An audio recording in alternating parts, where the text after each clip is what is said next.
Loyalty before love part 48। Jain Dikshit, Arijit Vansh, Divya, Sachita और केली, इन सभी ने सभी अलग अलग देशों की लड़कियों की अलग अलग लिस्ट बना ली और साथ ही एक भारत से इकट्ठा हुई हर लड़के की इन्फॉर्मेशन पर पेनड्राइव में डाल दी थी। चीफ ने भी जैक, जूलियट और क्रिस की मदद से उन सभी में मिशन की पूरी एक फाइल बना ली थी। चीफ ने इस पूरे मिशन को उन सभी के रिकॉर्ड में लगा देते हैं।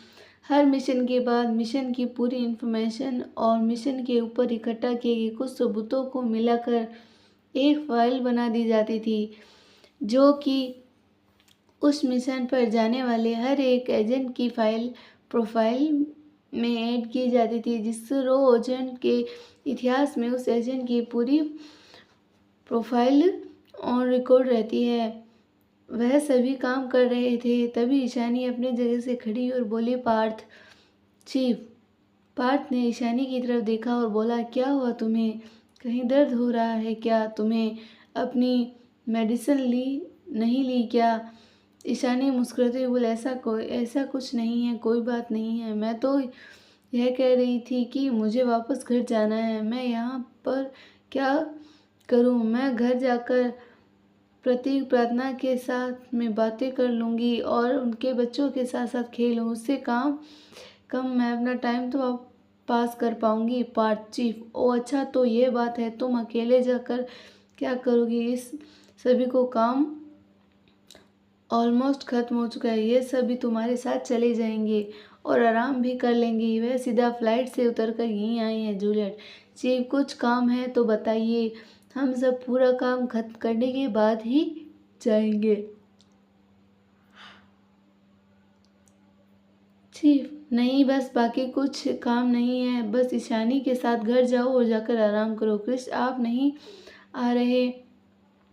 चीफ मुस्कुराते हुए बोले, अगर मैं घर चला जाऊंगा तो बाकी मिशन के बारे में कौन बात करेगा? देश की कोई खतरा तो नहीं है, इस बारे में कौन जानेगा? अरिजीत। डैड, जल्दी घर आइएगा। आपसे और मॉम से मुझे बहुत सारी इंपॉर्टेंट बातें करनी है। इतना कहकर अरिजीत ने ईशानी की तरफ देखा और बोला, चलिए मॉम। फिर वह सभी चीफ के केबिन से बाहर निकले और चीफ के घर से निकल कर चले गए। अब सब केबिन में सिर्फ चीफ ही थे। चीफ ने अपने टेबल का डोर खोला, कुछ फाइलें निकाल कर पढ़ने लगे। चीफ गवर्नमेंट अकेडमी में रहते, जो कि अंडरवर्ल्ड के पीछे ऑफिस सोसाइटी में था। वह सभी रिकॉर्ड चल रहे थे। Juliet, Jack, Robert, Aryan, Lucas, Vansh, Tom, जिन, केविन, बाकी सब कह रहे थे, जैक, उन सभी को मैं अपने घर छोड़कर आ रहा हूँ।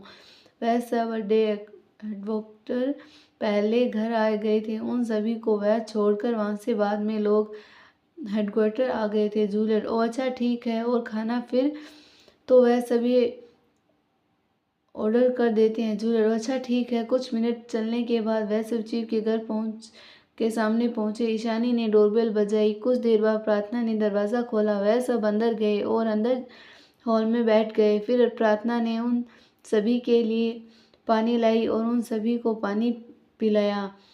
ईशानी, प्रतीक, प्रार्थना उन बच्चों के साथ बातें करने लगी। बाकी वह सब बहुत गहरी सोच में डूब हुए थे, तभी बहुत टेंशन में लग रहे थे। ईशानी की नज़र उन सभी पर थी। ईशानी उन सभी को देखकर बोली, क्या हुआ? तुम लोग इतनी टेंशन में क्यों लग रहे हो?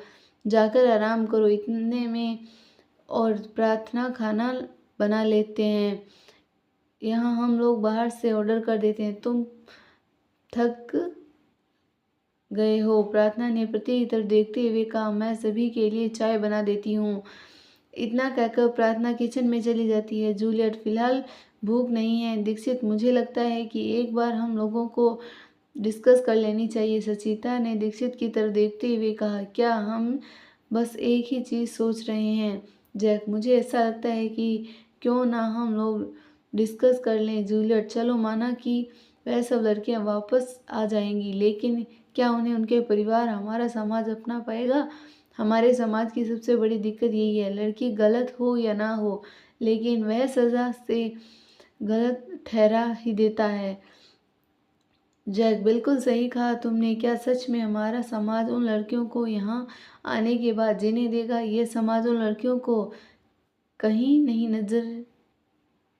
नज़रों से गिरा देखेगा। लेकिन अगर वह लड़कियां अपने आप को अपने ऊपर बोझ तो फिर वह लोग उन्हें कैसे संभालेंगे? अगर एक दो लड़की होती तो हम संभाल लेते, लेकिन वह बहुत सी लड़कियां हैं अरिजीत। वह सब लड़कियां वापस आए तो आएगी, लेकिन अगर उनके परिवार ने उन्हें नहीं अपनाया तो वह कहाँ जाएगी? जयंत ने उन सभी की बात सुनकर कहा। जयंत की आंखों में आंसू आ गए और वह ईशानी के पैरों में बैठ गया और फिर रोता हुआ, इन सब की वजह से मैं हूँ।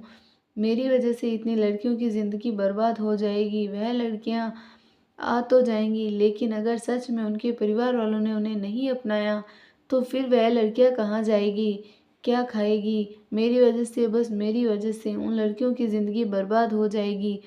बस मैं क्या करूं आंटी? मैं अपने अपराधों का प्रायश्चित कैसे करूं? ईशानी ने जयंत के सर पर हाथ रखा और उसके बालों को सहलाते हुए बोली, गलती सबसे होती है, बस तुमने थोड़ी बड़ी कर दी है। पर सबसे अच्छी बात यह कि तुम्हें एहसास है कि तुमने गलती की है। तुम अपनी गलतियों को सुधारना चाहते हो। ये बहुत अच्छी बात है। अगर तुम अपनी गलतियों को सुधार पाए तो अपने आधे पापों को श्राप प्रायश्चित तो ऐसे ही कर लोगे। फिर कृष, क्या वह सभी इतने पास होंगे कि हम लोग उन सभी लड़कियों की सुरक्षा रख पाएंगे? उन सभी लड़कियों को 2 वक्त का खाना दे पाएंगे? दिव्या, वंश, वह सभी इतनी लड़कियां थी। वंश, कुछ मिलाकर 600 से 700 लड़कियां थी। वह कम उन लोगों से कम हाल फिलहाल में ही रुक लिया था। वह लोग सभी बड़ी मीटिंग करने वाले थे जिसमें 500-600 लड़कियां हमारे देश से उठाते हैं, लेकिन हम सभी ने वह मीटिंग रोक दी। इसीलिए बस 600-700 लड़कियां ही थी। सचिता, यह 600-700 लड़कियां भी कम नहीं है। जूलियट, क्यों ना हम सोशल मीडिया का सहारा लें? सोशल मीडिया में बहुत पावर होती है ना। जय, जूलियट बिल्कुल सही कह रही है तुमने। हमें सोशल मीडिया की मदद लेनी चाहिए, और क्यों ना हम पीएम का सहारा भी लें। जैक ने इतना कहा ही था कि तभी डोरबेल बजी। प्रार्थना किचन से बाहर आई और उसने जाकर दरवाज़ा खोला। चीफ अंदर आए। चीफ, अरे प्रार्थना बेटा, तुम क्या कर रही हो? प्रार्थना मुस्कुराते हुए बोली, अंकल नाश्ता बना रही हूँ। चीफ, ओह अच्छा, तो मेरे लिए भी बना देना। प्रार्थना मुस्कुराई और किचन की तरफ जाती हुई बोली, ठीक है अंकल। फिर चीफ ने उन सभी के पास आए। चीफ की नज़र जयंत पर गई। फिर चीफ ने जयंत की तरफ देखते हुए बोले, तुम क्या कर रहे हो? भूख लगी है क्या? प्रतीक ने चीफ को पूरी बात बताई।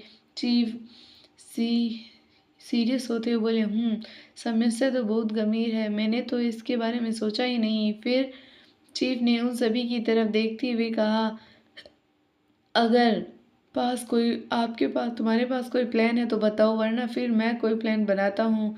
जूलियट और जैक ने एक साथ कहा, प्लान तो है चीफ।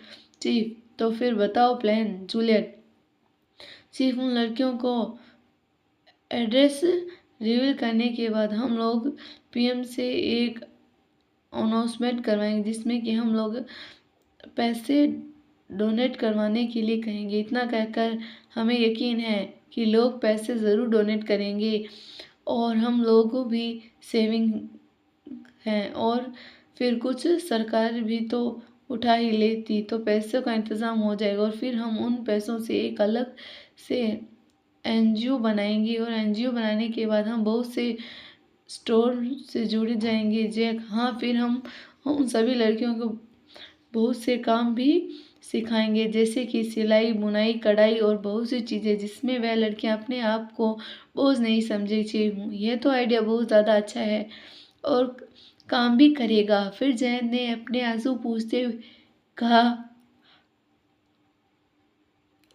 मुझे अभी कुछ कहना है, मेरे पास भी प्लान है चीफ। हाँ हाँ बोलो जयंत, क्या पता तुम्हारा प्लान हमारे प्लान से बेहतर हो। जयंत, मेरे पास मेरा जितना भी पैसा है वह सारा सिंगापुर देश से बाहर है। बाहर बड़े बड़े देशों में, बड़े बड़े बैंकों में, और ज़्यादातर पैसे मेरा अपने नाम से ही है। बल्कि अखिल के नाम से है और वह एक हैकर हूँ और मैं एक हैकर हूँ। अगर आप लोग पीएम को मना लेते हो तो मैं सारा पैसा यहाँ इंडिया में ट्रांसफ़र कर लूँगा, लेकिन इसके लिए आप लोगों को प्रधानमंत्री को मनाना होगा, क्योंकि वह पैसा इस 1000 करोड़ है और किसी बैंक में इतने करोड़ रुपए आएंगे तो पूरे देश में हड़कंप मच जाएगा। वैसे भी वह सारा काला धन है और अगर वह सारा पैसा किसी अच्छे काम के लिए आता है तो उससे बुराई क्या है चीफ? यह तो और भी ज़्यादा अच्छा प्लान है। जूलियट हाँ बिल्कुल सही कहा जैक, यह प्लान बहुत ज़्यादा अच्छा है। जयंत क्रिस, लेकिन पीएम को इसके लिए मनाएगा कौन? क्रिस की बात सुनकर अरिजीत ने मुस्कुराकर कहा, अरे जैक है ना। जैक मुस्कुराते हुए बोला, हाँ हाँ मैं मना लूँगा पीएम को। तभी प्रार्थना ने किचन में से आवाज़ लगाई, और अंदर आओ, नाश्ता उठाने में मेरी मदद करो। प्रार्थना की आवाज़ सुनकर जूलियट, सचिता, कैली और दिव्या किचन में चली गई। सचिता और कैली ने चाय की ट्रे उठाई और दोनों बाहर लेकर आए। जूलियट, प्रार्थना और दिव्या दोनों पोहे का बाउल उठाकर बाहर लाई। तभी सभी ने नाश्ता किया। नाश्ता करने के बाद अरिजीत कहता है, मोमडेड, मुझसे आपसे कुछ बात करनी है। चीफ और ईशानी दोनों एक साथ कहते हैं, हाँ बोलो बेटा क्या बात है अरिजीत? मोम, आपने कहा था कि मेरी एक बहन भी है जिसका कोई अनाथाश्रम में छोड़ दिया था। मिशन पर जाने से पहले तो हमारा मिशन भी खत्म हो गया है, तो क्यों ना जाकर बहन को वापस लाया जाए? मुझे अपनी बहन से मिलना है, अब मुझे उसके साथ ही रहना है चीफ। अरे हाँ ईशानी, मैं भी उसके बारे में पूछना भूल गया था। ईशानी मुस्कुराते हुए बोली, मैं कब से इस चीज़ का इंतज़ार कर रही थी कि कब तुम मुझे पूछोगे मेरी बेटी के बारे में, पर मैं तो कुछ याद है ही नहीं। मेरी बेटी ने ही पूछ लिया। मैंने हमारे बेटी का देवी आश्रम में छोड़ दिया था। जूलियट, क्या नाम बताया आपने? ईशानी, देवी आश्रम। जूलियट ने, मैं भी उसी आश्रम में रही हूँ अरिजीत। जूलियट, तो फिर तुम मेरी बहन को जानती होगी। जूलियट, हाँ शायद। उसका नाम क्या है? ईशानी ने जूलियट की तरफ देखते हुए कहा, प्रिशा। जूलियट ने बस ईशानी की बात सुनी और उसके माथे पर खिसक पड़ी, और फिर वह ईशानी से बोली, मेरा नाम भी प्रिशा, और वह वहाँ तक मुझे याद है उस आश्रम में प्रिशा नाम की सिर्फ मेरे अलावा और कोई भी नहीं थी। या फिर यह पता हो सकता, लेकिन कोई और हो सकते, लेकिन मैं उसे नहीं जानती चीफ। हाँ तो हो सकता है Jack. Okay chief. Okay Ishani ma'am, हम लोग चलते हैं। अरिजीत, क्यों ना। जैक, आप कहाँ जा रहे हैं? जैक, मैं और ब्रो हम घर जा रहे हैं चीफ। क्यों जैक, तुम्हें खुशी नहीं होगी कि मैं अपनी बेटी को पहली बार देख पाऊंगा? तुम हमारे साथ नहीं चलोगे? चीफ की बात सुनकर जैक ने ओवर एक्टिंग करते हुए कहा, ये क्या कह रहे हैं चीफ? आपकी खुशी मुझसे ज़्यादा खुश और कौन हो सकता है? फिर जैक ने अपने माथे पर हाथ रखते हुए कहा, चीफ आपने यह बताया कहाँ कि मुझे एक पल में ही पराया कर दिया? Jack, okay. कई ओवर एक्टिंग को दिखाकर जूलियट ने जैक को छुआ और फिर उसे देखते हुए बोली, जैक, इतना ओवर एक्टिंग करने की ज़रूरत नहीं है। जैक, ओ सो सॉरी जूलियट। चीफ, तुम सब हमारे साथ चलोगे ना? ईशानी, हाँ तुम लोग हमारे साथ चलोगे ना? वंश, जी चीफ, हम आपके साथ बिल्कुल चलेंगे। जूलियट, जी मैम जी। चीफ, हम लोगों आपके साथ चलेंगे। बहानों में टाइम तो लोगों का, मुझे आपकी काफ़ी टाइम हो गया है आप लोगों से मिले, आखिर मैं उन्हें छोड़ नहीं सकती। मैंने अपनी ज़िंदगी के 21 साल वहाँ बिताए हैं। इतना कहकर वह जूलियट की तरफ देखी और वहाँ जूलियट की तरफ देखकर अपनी गर्दन हाँ में हिलाई, और फिर वह फिश से बोले, क्या? फिश, मैं बिल्कुल चलूँगा आपके साथ। ब्रो, आपके साथ चलूँगा। दीक्षित, दिव्या, कैली, सुचिता, वंश, हम सब आपके साथ चलेंगे, और जयंत भी हमारे साथ चलेगा, और प्रतीक, प्रार्थना भी चलेंगे हमारे साथ। चीफ जैक की बात सुनकर हल्के से मुस्कुराए और फिर जूलियट के पास आकर धीरे से बोले, काफ़ी डरता है तुमसे जूलियट। चीफ की बात पर हल्के से मुस्कुराई और फिर मुस्कुराते हुए बोली, ऐसी कोई बात नहीं है चीफ। चीफ ने ईशानी का हाथ पकड़ा और बाकी सभी के साथ आश्रम के लिए निकल गए। दीक्षित, मैम आश्रम कितनी दूर है? ईशानी दीक्षित की बात सुनकर उसे घूरते हुए बोली, तुम यहाँ कितने सालों से रह रहे हो? दीक्षित, बचपन से ही रह रहा हूँ। मैम ईशानी के लापरवाह से इतनी गर्दन में हिलाते हुए कहा, लगता नहीं है तुम यहाँ बचपन से रह रहे हो, क्योंकि अगर तुम यहाँ बचपन से रहते तो तुम्हें पता होगा कि तुम्हारा हेडक्वार्टर से पीछे ऑफिसर सोसाइटी के पास एक आश्रम है जिसका नाम है देवी आश्रम। ईशानी की बात सुनकर दिव्या जोर से हंसते हुए बोली, दीक्षित बचपन से यहाँ रह रहे हैं और अपना इतना भी नहीं जानते। दीक्षित ने दिव्या को घूरते देखा और फिर बोली, बहुत हंसी आ रही है आपको। सचिता ने दिव्या का हाथ पकड़ा और फिर दोनों एक साथ हंसते हुए बोले, हंसी तो आएगी, तुमने काम ही ऐसा किया है। तुम मिनट तक भी चलते रहे। कुछ मिनट बाद आश्रम आ गया। तभी आश्रम के अंदर चले गए, लेकिन जूलियट और जैक आश्रम के बाहर रुक गए। जूलियट नीचे झुकी और उसके आश्रम की जमीन के ऊपर अपना माथा रखा और माथा लगाया। जूलियट को ऐसा करते देख जैक भी नीचे झुका और उसने भी जमीन को छूकर अपने माथा से हाथ को लगाया लिया। फिर दोनों अंदर गए। बाकी सभी के साथ दोनों चले गए। ईशानी उन सभी को एक कमरे ले गई। उस कमरे में एक टेबल रखी हुई थी। उस टेबल पर एक औरत बैठी थी। वह कुछ फाइल्स पढ़ रही थी। ईशानी ने उस औरत को देखा और आगे जाकर उससे बोली, बानी मेहता, जो कि उस आश्रम के ओनर हैं, यह ईशानी की बचपन की दोस्त है। बानी ने जब ऊपर गर्दन उठाकर देखा तो वह चौंक गई। अचानक से बोल पड़ी, ईशानी तू आ गई, तू ठीक तो है ना? ईशानी ने मुस्कुराकर बानी से कहा, हाँ मैं आ गई, मैं बिल्कुल ठीक हूँ। तू कैसी है? बानी अपनी जगह से खड़ी हुई और ईशानी के पास आते हुए बोली, मैं बिल्कुल ठीक हूँ। फिर ईशानी ने धानी से कहा, यहाँ तुमसे बहुत ज़्यादा ज़रूरी बात करने आई हूँ। बानी, हाँ हाँ बोलो क्या बात है? ईशानी, मैं तुमसे मेरी बेटी वापस लेने आई हूँ। 26 साल पहले मैं तुम्हें मेरी बेटी दे थी ना? ईशानी ने बात सुनते ने अपनी गर्दन प्रवाह से ना हिलाते हुए फिर वह मुस्कुराई और बोली, मजाक करने के लिए बस मैं ही मिली थी? अपनी बेटी को अपने साथ लेकर घूम रही हो और मुझसे कह रही हो मुझे मेरी बेटी वापस कर? ईशानी कंफ्यूज होते हुए बोली, मैं समझी नहीं। अगर आपको हमारी स्टोरी पसंद आए तो स्टोरी को लाइक शेयर, चैनल को सब्सक्राइब करना ना भूलें और कमेंट जरूर करें। धन्यवाद।